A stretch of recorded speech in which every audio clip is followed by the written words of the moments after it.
मातृभूमि की शुरुआत करते हैं इस वक्त की बड़ी खबर के साथ। आगरा के पारस अस्पताल को प्रशासन सील करने का आदेश दे चुका है। अस्पताल को सील करने से पहले मरीजों को अब पारस अस्पताल से शिफ्ट किया जा रहा है। हम आपको बता दें कि आगरा अस्पताल पर इलाज में लापरवाही बरतने का आरोप है और आरोपों के मुताबिक अप्रैल महीने में ऑक्सीजन निकालने से अस्पताल में लगभग 22 मरीजों की मौत हो गई थी। घटना का वीडियो खूब वायरल है। खबर को एबीपी नेटवर्क ने प्रमुखता से दिखाया और उसके बाद प्रशासन एक्शन में आया।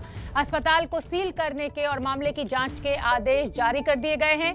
बताया जा रहा है कि प्रशासन महामारी अधिनियम के तहत कार्रवाई के लिए तैयार है। तो उत्तर प्रदेश के आगरा से ये बड़ी खबर इस समय की हम आपको बता रहे हैं। पारस अस्पताल का एक वीडियो खूब वायरल है जिसमें ये बात कहते हुए नजर आ रहे हैं अस्पताल के प्रबंधक कि ऑक्सीजन की कमी के चलते हुए ऑक्सीजन की को देखते हुए मॉक ड्रिल की गई और उसके बाद 22 मरीजों की जान चली गई। वो छांटो जिनकी ऑक्सीजन बंद हो सकती है, जो बिल्कुल ही डेडलाइन पे है। एक ट्रायल मार दो दोपहर में, एक मॉक ड्रिल करके देख लो, समझ जाएंगे कौन सा मिलेगा कौन सा नहीं मिलेगा। सही बात है, सही बात है। एक मॉक ड्रिल करी हमने सुबह 7 बजे, मॉक ड्रिल हुई सब दोषी मंदिर, ये किसी पता नहीं, ये मॉक ड्रिल कराई शून्य कर दी सबकी, फिर छट गए 22 मरीज, तुरंत खोल दिए थे 22 मरीज छट गए। और भाई साहब मरेंगे। और कितनी देर के लिए मॉकड्रिल करा? 5 मिनट के 5 मिनट में 22 मरीज मॉकड्रिल। नीले पड़ने लगे। ओहो ओहो 22 की मॉकड्रिल में 22 छट गए। चलो जी बचे 74 बचे। तो ये वीडियो आपने देखा, ये मॉक ड्रिल के नाम पर 22 लोगों की जान चली गई। यही वीडियो है जो खूब वायरल हो रहा है, हमने आपको दिखाया। हमारे सहयोगी नितिन ने हमें एक रिपोर्ट भेजी है, वो आप देखिए। 25 तारीख को उसने 149 सिलेंडर की सप्लाई की है। इसके साथ ही 26 तारीख को 121 सिलेंडर की सप्लाई की है। जिलाधिकारी ने यहाँ जांच की है, रजिस्टर खंगाला है और उसके बाद ये स्पष्ट कर दिया है कि यहाँ ऑक्सीजन प्रशासन की तरफ से दी गई। तो जो बात अस्पताल संचालक की तरफ से करी जा रही थी कि ऑक्सीजन नहीं थी, जो वीडियो में कहा जा रहा है, उसका जिला प्रशासन खंडन कर रहा है। इसके साथ ही इस पूरे अस्पताल को सील कर दिया गया है। इसके साथ ही जो मरीज हैं उनको शिफ्ट किया जाएगा, क्योंकि कई सारे ऐसे पेशेंट हैं जो बहुत ही ज़्यादा क्रिटिकल स्थिति में हैं। तो सील करने की जो प्रक्रिया है उसमें थोड़ा वक्त लग रहा है और उसके बाद इसको सील किया जाएगा। तो कुल मिला के एक तरफ हॉस्पिटल को सील किया जाएगा, वहीं दूसरी तरफ महामारी अधिनियम में मुकदमा दर्ज किया जाएगा। तो कुल मिला के मौत की मॉक ड्रिल चलाने वाले तमाम जो अस्पताल संचालक है अरिंजय जैन, उसकी मुश्किलें काफ़ी ज़्यादा बढ़ गई हैं। एक तरफ प्रशासन ने मुकदमा दर्ज किया है, वहीं दूसरी तरफ कई सारे अधिवक्ता इस मामले में 156(3) में मुकदमा दर्ज करा रहे हैं, पीड़ दर्ज करा रहे हैं, पीड़ दर्ज करा रहे हैं, पीड़ दर्ज करा रहे हैं, पीड़ दर्ज करा रहे हैं, पीड़ दर्ज करा रहे हैं। क्षमा चाहते हैं, कुछ टेक्निकल दिक्कत के चलते हुए हम ये वीडियो आपको ये रिपोर्ट पूरी नहीं दिखा पाए। हमारे सहयोगी रणबीर ज्यादा जानकारी लिए हुए जुड़ रहे हैं इसी खबर पर। पारस अस्पताल से ये बड़ी खबर। रणबीर, ये तो हत्या का मामला है। अगर मॉक ड्रिल के नाम पर 22 लोगों की जान चली जाती है तो एबीपी न्यूज की खबर का असर भी हुआ है और अब जांच के आदेश भी दे दिए गए हैं। क्या अपडेट आपके पास? देखिए, इस पारस अस्पताल के साथ पहले भी विवाद था और एक नया विवाद अब खड़ा हुआ है। पिछले साल इस अस्पताल ने कोविड पेशेंट को एडमिट कराया था, जिसकी वजह से प्रशासन को पता नहीं चला और कई लोग कोविड पॉजिटिव हुए। तब इस अस्पताल को सील किया गया था, लेकिन अस्पताल प्रबंधन कोर्ट गया और कोर्ट जाने के बाद उन्होंने स्टे ले लिया। दूसरा विवाद अब शुरू हुआ है इस वीडियो के साथ। इस वीडियो में साफ दिखाई दे रहा है कि कुछ बातचीत हो रही है और बातचीत में कहा जा रहा है कि ऑक्सीजन की सप्लाई को थोड़ी देर के लिए रोका जाता है। 22 लोगों की मौत की बात कही जा रही है, जिसको लेकर के प्रशासन जांच कराने को कह रहा है। अगर जिस तारीख का ये वीडियो है, जिस तारीख की बात हो रही है 26 अप्रैल और 27 अप्रैल, तो 25 तारीख से 28 तारीख तक का सप्लाई अगर मैं बताऊं तो प्रशासन की तरफ से 25 तारीख को 149 सिलेंडर पारस अस्पताल को दिए गए, 26 तारीख को 121, 27 को 117 और 28 को 135, यानी हर दिन 125 से ज़्यादा सिलेंडर्स पारस अस्पताल को दिए गए। उनके पास कोई कमी नहीं थी ऑक्सीजन की। फिर इस तरह से एक्सपेरिमेंट करने का कि किन मरीजों को ज़्यादा ज़रूरत है, किन को नहीं है, अगर ये दावा कर भी रहे हैं तो क्या ज़रूरत पड़ी थी जब ऑक्सीजन की सप्लाई इस अस्पताल में पर्याप्त थी। अब चूंकि ये मामला वायरल हुआ है, प्रशासन ने संज्ञान लिया है, एडीएम को जांच दी गई है, एडीएम जांच करेंगे, रजिस्टर खंगालेंगे। 97 लोग उन तारीखों को भर्ती थे, उन सभी से संपर्क किया जाएगा, पूछा जाएगा कि किनके साथ क्या हुआ था। इसके अलावा महामारी अधिनियम 1897 के तहत मुकदमा दर्ज होगा और इस अस्पताल को सील किया जा रहा है। चूंकि 55 मरीज इस वक्त अस्पताल में भर्ती हैं, इसलिए उनको अलग अलग जगहों पर शिफ्ट करने के बाद जब अस्पताल खाली हो जाएगा तो इसको सील करने की जो कार्रवाई है वो बिल्कुल ठीक है। रणबीर, आप बने रहिए हमारे साथ, और क्योंकि अब इस पूरे मामले पर सियासत भी शुरू हो गई है, विपक्ष हमलावर है। राहुल गांधी और प्रियंका गांधी ने ट्वीट किया है इस पूरे मामले को लेकर, योगी सरकार के ऊपर हमला बोला है।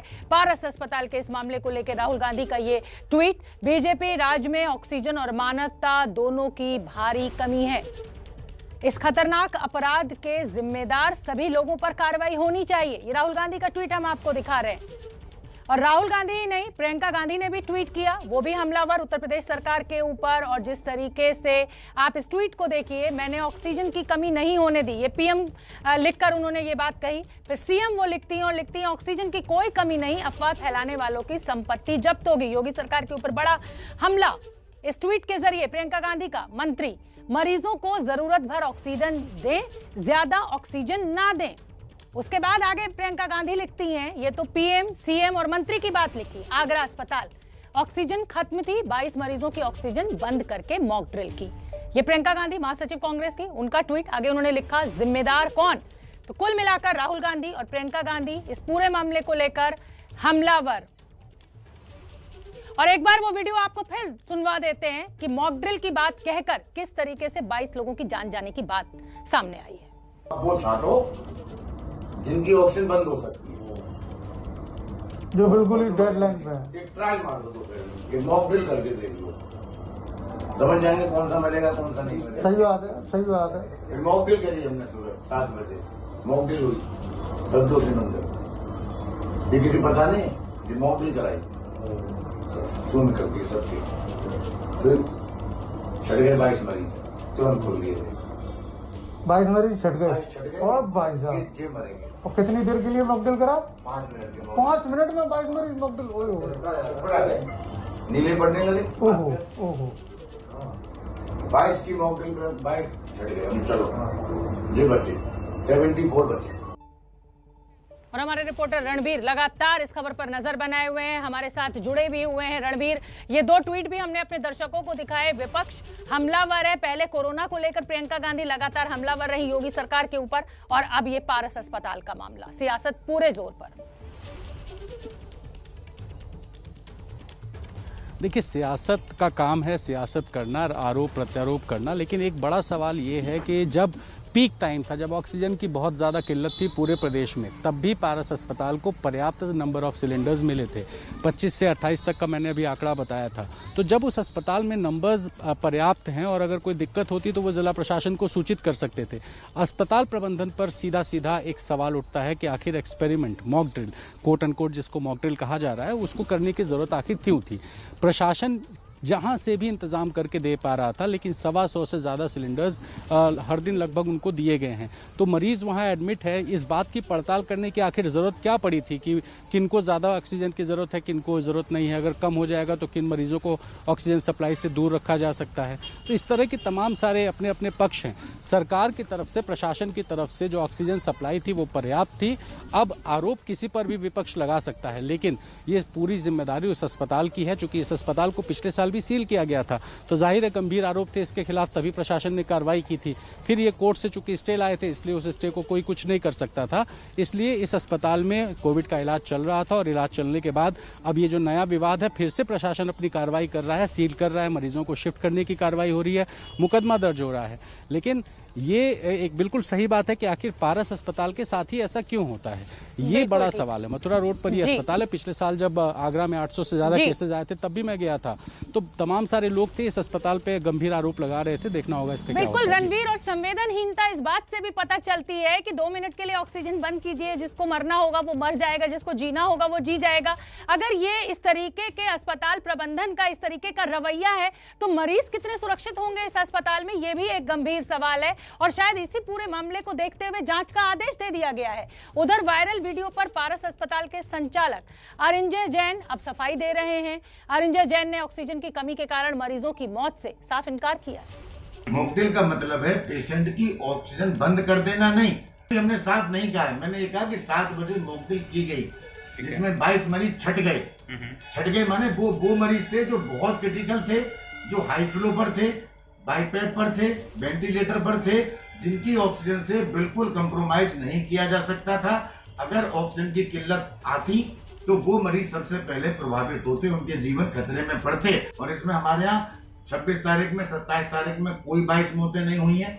26 तारीख में कोविड 3 पेशेंट्स की डेथ हुई है, 27 तारीख को 4 पेशेंट्स की डेथ हुई है। बड़ी खबर आपको बता दें जो सूत्रों के हवाले से हमें मिल रही है, प्रधानमंत्री मोदी और महाराष्ट्र के मुख्यमंत्री उद्धव ठाकरे की 1-to-1 मुलाकात करीब 30 मिनट तक चली है। आज सुबह ये बैठक हुई थी, उद्धव ठाकरे प्रधानमंत्री मोदी से मिलने पहुंचे थे, लेकिन अब खबर ये आ रही है कि लगभग 30 मिनट तक प्रधानमंत्री मोदी से 1-to-1 उद्धव ठाकरे की बैठक चली है। तो प्रधानमंत्री और महाराष्ट्र के मुख्यमंत्री उद्धव ठाकरे की अगर 1-to-1 मुलाकात 30 मिनट तक हुई है तो क्या कुछ खास रहा, ये जानना बहुत दिलचस्प होगा। और विकास भदौरिया ज्यादा जानकारी लिए हुए जुड़ रहे हैं। विकास, ये बहुत दिलचस्प जानकारी है कि 1-to-1 मुलाकात 30 मिनट तक चली है और पुरानी मित्रता है प्रधानमंत्री और उद्धव ठाकरे की, ये हम जानते हैं। जी देखिए, बिल्कुल जैसा कि शिवसेना के सूत्र लगातार कह रहे थे कि ये मुलाकात बेहद खास है और उस खास मुलाकात की कई वजह सामने आ गई हैं। देखिए, जब उद्धव ठाकरे एयरपोर्ट से सीधे पहुंचे थे प्रधानमंत्री आवास पर, तो प्रधानमंत्री आवास पर सबसे पहले सीधे प्रधानमंत्री ने उद्धव ठाकरे को अपने पास बुला लिया। वहां पर अजित पवार और अशोक चौहान उस वक्त नहीं थे, उनको वेटिंग रूम में इंतजार करने के लिए कहा गया था। 30 मिनट तक उद्धव ठाकरे और प्रधानमंत्री नरेंद्र मोदी आपस में एक दूसरे से बातचीत करते रहे। इस मुलाकात के कई राजनीतिक मायने हैं। इस मुलाकात के राजनीतिक मायने ये भी हैं, शिवसेना के सूत्र कहते हैं कि मुलाकात का मायना ये है कि जहां पर बीजेपी और शिवसेना का गठबंधन टूटा था, जिस फॉर्मूले को का वायदा बीजेपी ने किया था, अब हम वहीं पर खड़े हुए हैं। अगर हमने बीजेपी का साथ नहीं छोड़ा है, बीजेपी ने हमारा साथ छोड़ा है। अगर भविष्य में कभी बीजेपी और शिवसेना साथ आते हैं तो इस मुलाकात का मायने ये है कि फिर वहीं से शुरुआत होगी जहां से बीजेपी ने शिवसेना को छोड़ा था, यानी कि भविष्य में अगर बीजेपी से आएंगे तो 50। बिल्कुल विकास भदौरिया, ये आप भी जानते हैं और मैं भी जानती हूं कि राजनीति में, सियासत में कोई भी रिश्ता परमानेंट नहीं होता है, स्थायी नहीं होता है। समय के हिसाब से, जरूरत के हिसाब से रिश्ते बदलते रहते हैं। बड़ी खबर हम आपको बता दें, दुनिया की कई बड़ी वेबसाइट्स इस समय डाउन हुई है, यानी आप उन्हें एक्सेस नहीं कर सकते हैं। वो वेबसाइट्स जब आप खोलने की कोशिश कर रहे हैं तो वो वेबसाइट्स खुल नहीं रही हैं। फाइनेंशियल टाइम्स, न्यूयॉर्क टाइम्स और ब्लूमबर्ग जैसी वेबसाइट्स इस समय डाउन है और ये खबर हमें मिल रही है। द गार्जियन, बीबीसी समेत कई बड़ी वेबसाइट्स डाउन इस समय, दुनिया की वेबसाइट्स के डाउन होने की खबर मिल रही है। डाउन होने का अर्थ यह है कि जब आप एक्सेस करने की कोशिश कर रहे हैं इन वेबसाइट्स को तो एक्सेस नहीं कर पा रहे। ट्रबल शूटिंग लिखा हुआ आ रहा है।